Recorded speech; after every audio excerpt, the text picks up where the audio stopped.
Brought to you by PrayLatin.com, makers of prayer cards featuring complete English phonetic renderings of Latin pronunciations.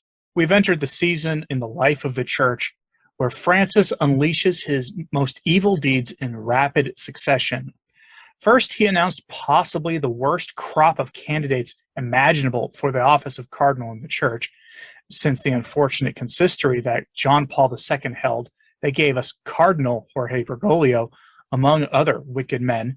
And now we have news that Cardinal Cupich just got the worst possible promotion. Worst if you care about the future of the Church. So let's take a look at how Francis is very likely to open up a new front in his war against the traditional liturgy and traditional faith in the Church. But first, I wanted to thank the patrons and channel members for their continued support of Return to Tradition. Your support makes it possible for me to drop what I'm doing and to bring you the latest updates on the state of the Church, and for that I am eternally grateful. If you want to join them for like $1 a month, you can help keep this work coming by using one of the links in the description box below to Patreon or to Subscribestar, the Patreon alternative, or click the join button, and for like $1 a month you can help keep this channel going. Thanks, and on to our story of Francis and how he is securing the future for his revolution in Tierra and Cope in the Church. Cupich and a few other very questionable figures just were given new, cushy jobs in Rome. They give them far too much influence and unfortunately make them even more papabile than they were before, meaning they are now eligible to become pope, or at least have a better chance of ascending to the throne of Peter after Francis is gone. And I know that's a reassuring thought on a Thursday in June when the weather is nice and your thoughts are drifting towards a summer break. But it is the truth. Francis is playing the long game here. Headline from the Catholic News Agency. Pope Francis names Cardinal Cupich a member of Vatican Congregation for Divine Worship. I do prefer Mr. Frank Walker's headline for this story over at Canon212.com. Francis names mass-crushing fiend Cardinal Cupich a member of Vatican Congregation for Divine Worship. But the story is this.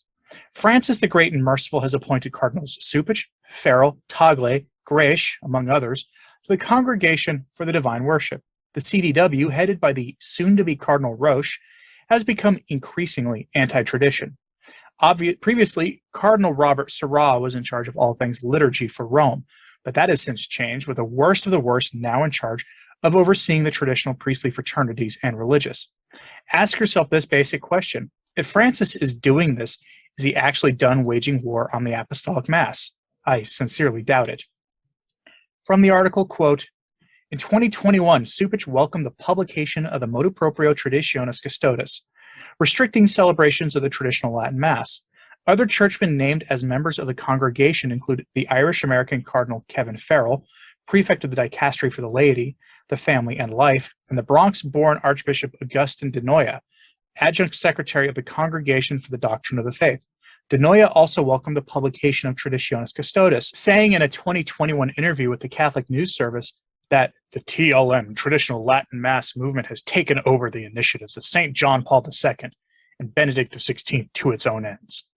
In a November 2021 essay, Cupich said that Traditionis Custodes offered an opportunity to help all of our people come to a fuller understanding of the great gift that the Second Vatican Council has given us in reforming the way we worship. I take seriously my obligation to move forward in a way that promotes a return to a unitary celebratory form, in accord with the directives of TC. But in the meantime, we all need to pray, as Jesus did the night before he died, that all may be one, he wrote. In December 2021, the 73-year-old cardinal issued a new policy for the Archdiocese of Chicago that curtailed the celebration of the traditional Latin Mass and other sacraments in Latin using liturgical books that predate Vatican II. Under the policy, which took effect on January 25, 2022, priests, deacons, and ordained ministers who wish to use the old rite must submit their request to the cardinal in writing and agree to abide by the new norms. End quote. Now ask again why Francis would do this now. People are under the assumption that because the FSSP were given a paper guarantee that still the Vatican has yet to put up on its own website for the world to see, that the FSSP will always be able to say the Mass according to the 1962 liturgical books. And then because they have that right, apparently the assumption is all the other similar groups have that right. Because apparently Francis and Roche are now men of their word, if you believe that. But this gets better because it's becoming abundantly clear that Francis shaping the future of the church with his recent appointments. That's what he's doing, both at the coming consistory and now with the Congregation for Divine Worship. It came out that one of the men Francis is elevating at the coming consistory is a member of the group calling itself the Legionaries of Christ, though it would be more truthful to call them the Legionaries of Satan or Maciel instead, given the kind of man their wicked founder was. This comes from California Catholic Daily with this headline: Why a red hat for Vergez and not Shvekuch? Sorry, I know I didn't say his name right. I have no idea. Gomez's cool response.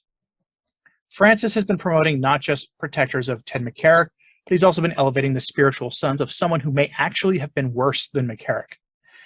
From the article, quote, Pope Francis has seen fit to elevate a legionary curial officer, Archbishop Fernando Vergez Alzaga, president of the Pontifical Commission for Vatican City-State and president of the Governorate of Vatican City-State. The Legionaries of Christ are the religious congregation founded by the notorious Marcial Maciel, who used the priestly society as a front for his criminal exploits. Maciel also used the lay arm of the Legion, a group called Regnum Christi, as a cash cow to fund his debaucheries.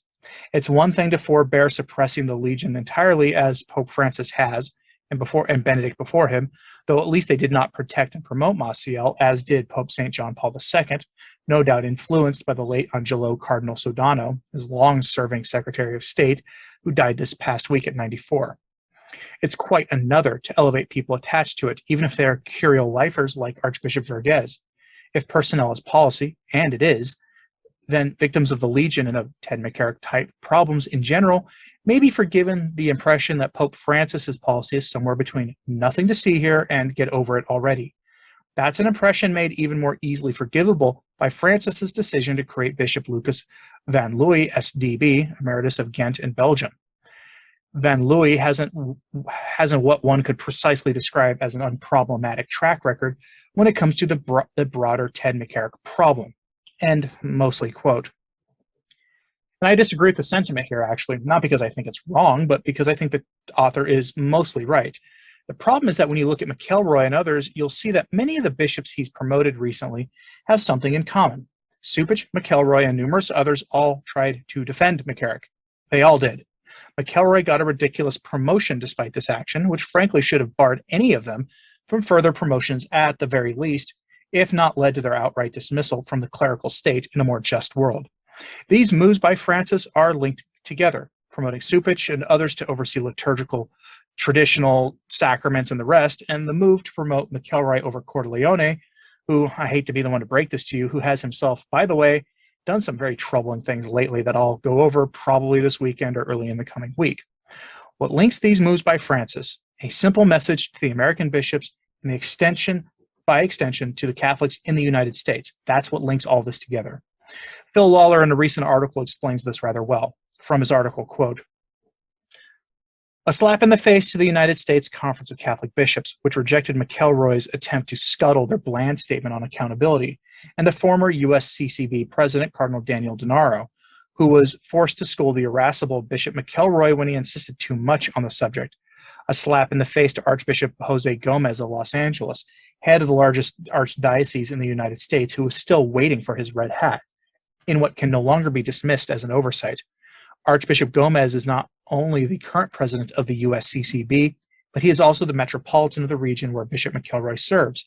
A slap into the face of Hispanic Catholics who make up the majority of the Archdiocese of Los Angeles and are still anxiously awaiting to celebrate the elevation of a Hispanic cardinal. And of course, a slap in the face to Archbishop Salvatore Cordileone, who jumped to the headlines last week for taking the stance that Bishop McElroy harshly criticized, banning communion for Lady Moloch, and for the many American bishops, and not to mention lay Catholics, who supported the disciplinary action of Archbishop Cordileone. The tensions between Pope Francis and the U.S. Bishops' Conference have become increasingly evident. By giving red hats to prelates far to the left of the consensus of the U.S. Bishops' Conference, Cupich, Tobin, and now McElroy, the pontiff is sending an unequivocal signal about his personal preferences. End quote.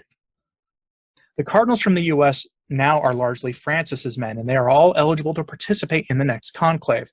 One of them may actually become pope, though the chances of an American pope are slim to none, and in this case, I thank God for that. But these are Francis's preferences laid out on full display for the world to see. This is the direction Francis wants for the church. That's obvious, but what should we expect? More moves against sacred tradition, especially in the liturgy and in the form of the sacraments. Cardinal Cupich instituted one of the most draconian policies in Chicago, modeled after Francis's personal policy in the Diocese of Rome, which restricted the Latin Mass more than in almost any other place in the U.S., and when we're talking about Rome, in the world, and necessitated questions about the future of the canons regular and other groups in Chicago. Cupich may only be outdone by Cardinal Wilton Gregory, who's rumored to have an even more draconian policy coming down the pipeline for the imperial capital shortly. But this leads me to ask you a more basic question.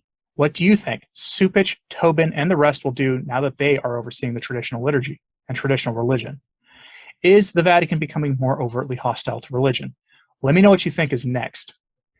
I suspect an edit to the 1962 liturgical books is coming that will make the traditional Latin Mass very Novus Ordo, and they'll cite as precedents the edit to the 1962 liturgical book made by Benedict XVI when he removed the prayers for the conversion of our so-called elder brothers in the faith from the Mass. Yeah, he did that, and they still call it the 1962 liturgical books afterwards. They will essentially gut the Latin Mass in order to Novus Ordo it up to their liking. That's what I expect to come next. Though I don't know what timetable I have for that. I do think it'll be on a Marian feast day when they issue that, whenever that happens, which, as a video I have for you in the coming days will show, is when they do their evil deeds the most. They tend to like to do them on Marian feast days. But let me know what you think of these stories in the comments, please, and like and subscribe if you haven't. It really does help, as does sharing these videos on social media. YouTube apparently now favors that. So if you want to help, please do so. As always, pray for the church. I'm Anthony Stine. Ave Maria.